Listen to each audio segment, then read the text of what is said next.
Hi everyone, my name is Chris Grant and I will be your instructor in this course of human anatomy. As you can see, I'm in my garage. My bike's hanging up in the background there. It's several weeks before the class starts, and so things may likely change before we actually get going, and any changes that do come up I will go over with you in class. I consider myself more of a tour guide more than anything really. You are going to be the experts on your own bodies, and I'm just hoping to show you how it's put together and how it starts to work. And we'll do that in this class and continue that on in human physiology.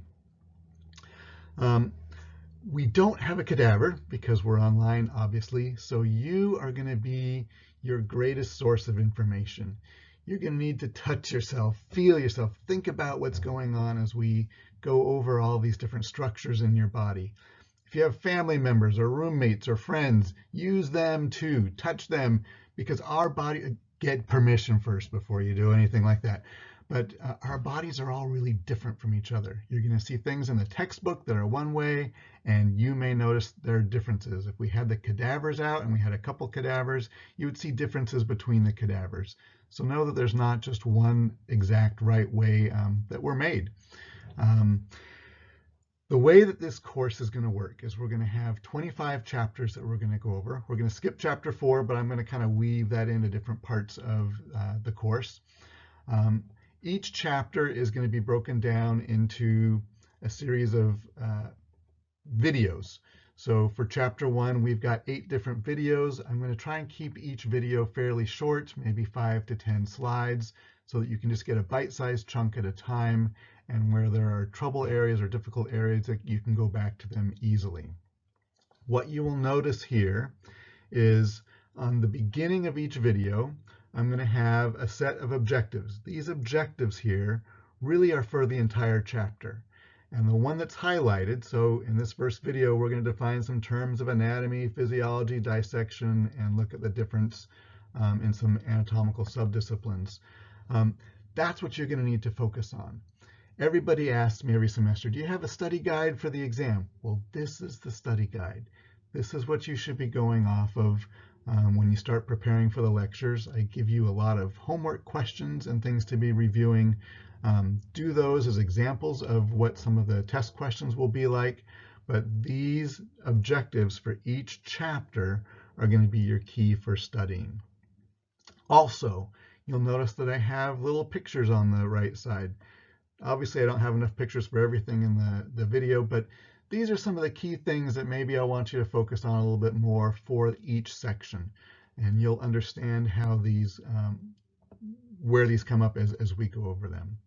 So this will be the last time that you'll see me. I just wanted to give you a face for these next set of lectures. Of course, I'll see you in class. And we'll start the rest of this lecture. I thought I'd just start off with a big kind of global perspective, and you don't have to memorize this tree of life, but I just wanted to give you an idea.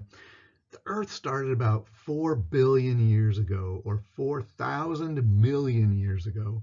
First life started with bacteria and archaea about 3.5 billion years ago. And what this graph is showing, it's kind of a circular thing, where we've got this 4 billion in the middle. We've got 3,000 million years ago, 2,000 million years ago, and we start breaking it down this way. They just couldn't fit everything on one big thing. So we got bacteria, archaea, eukaryotes, which are nucleated cells, started about 1 billion years ago, 1 to 2 billion years ago. Then we got plants, fungi, proteosomes, echinoderms, fish, all coming in around this area in here. We don't get to mammals until about 250 million years ago, between 200 and 250 million years ago. You can see the dinosaurs went extinct about 65 million years ago. Humans didn't start until about 2.5 million years ago, and our specific type of species, Homo sapiens, about 300,000 years ago. So humans are really recent and fresh on this environmental chain and perspective, if you think of it like that. And so we've come a long ways from these single cellular organisms, and because of that and all the developmental variances, there are a lot of differences between us, but we're going to be concentrating on hopefully a lot of the similarities. So just to start off with some definitions. One, anatomy. What we're studying. Anatomy is the study of structure. And you're going to see me write this SX a lot. That SX means structure. When we look at the structure, we're looking at how things are actually composed. So if we look at the word anatomy, it actually means to cut up. Ana means up, and tomi means to cut. Anatomy, you're going to find really this course is about learning a whole new language. And by breaking words down, you will be able to learn what they mean a lot easier. So we're going to be looking and concentrating on prefixes and roots and suffixes. And by mixing all of those up, you will be able to understand what words mean so you don't have to memorize quite as much. For anatomy, we have to learn the parts before we learn the function. And function, you're going to see me as abbreviating FX or FXN. And that's what we're going to spend more time on in anatomy, in physiology, but they kind of go together. So we're going to learn anatomy, and we're going to learn how they function just a little bit as well. Physiology, then, is the study of function. So if we're looking at this heart here, this heart, we're looking at the anatomy of the heart, how it's all put together. Function is how it's beating, what makes it work, how do those cells share information, whether it's electrical information or chemical information, how does everything function and work together? That's physiology. Then we've got dissection. And dissection is the cutting up of these body parts to study their structural relationships. So if I took this heart here and I dissected out this right ventricle, which is this lower chamber here in the heart, I'll be able to see all of these different cords in here and valves and spaces and understand how this thing works. So they all kind of work hand in hand with each other, but I just want you to understand the differences between those terms. How we analyze anatomy, we do it on two different levels. One, we look at things microscopically. So if we were in lab, you'd be sharing a microscope with one or two other people, or actually you'd probably have your own, and we'd be looking at all these structures down on the cellular or smaller level. Is really fascinating, and we're going to be going over all these structures in the next couple of weeks. Here at the top, we've got an ovum, which is an egg. This one is a structure looking at bone cells and bone structure, or fatty cells, fatty tissue. This would be the inside of your intestines, and you can see how all of this tissue here is bending and curving, and what it's really doing is it's making increased surface area so it can absorb more stuff like food. We've got respiratory airways. This is what your skin looks like, all these different layers of cells. These are podocytes over here, which are in the kidney and make like a filtration system. We've got your different blood cells, glands, and even within cells, parts of the cells, electron microscopes, you can see the cilia, these little hair-like structures that aren't really hairs, but I'll tell you what those are like. So we can look at things microscopically and see how they work. And you're going to hear me talk a lot about how structure determines function. So how all these cells are built and put together is going to determine how they can work, and that's going to be super important. So that's the microscopic level. Then we've got the gross anatomy level. So the gross anatomy are things that can be seen with the unaided eye, as opposed to microscopically, those are things that are too small to be seen with the unaided eye. So on the gross anatomy level, we can do comparative anatomy, which is when we look at things between species. So you can have the arm of a human and see how it's got humerus, radius, ulna, carpals, metacarpals. And then when we look at a cat, we can see similar structures.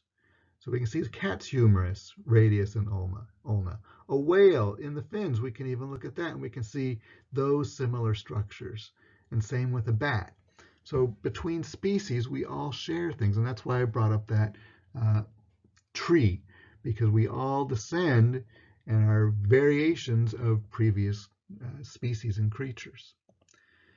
We can look at anatomy developmentally. So over our lifetime, how our bodies change from being little babies as we grow up into older adults, and geriatrics is going to be the study of seniors. We can, on the other end, we can look at embryology. An embryo is basically that growing matter the first 8 weeks of life. So when when the sperm first meets the egg and it makes one cell, that's called a zygote. But as that zygote starts dividing, it becomes an embryo. And it's an embryo until the first 8 weeks, and by that time it's starting to make its own organs, which you can see here.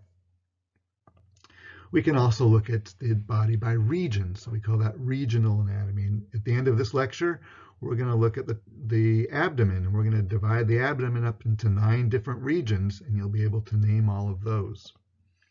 We can look at it systemically, so by organ systems, and in the next video we're going to talk about different levels of organization. So here we're talking about your nervous system, or your digestive system, your musculoskeletal system, pulmonary, your breathing system, or your integument, your skin. There's 11 different systems that we're going to talk about later in this lecture. Finally, we've got surface anatomy. So this is where you're going to be spending a lot of your time exploring yourself. But basically, as you touch yourself and you reach back and grab your shoulder blade, you're going to be feeling the spine of your scapula, the acromion process, and all these things that we're studying in the book. You're going to need to touch and feel and recognize that they're there so that you can name them better later.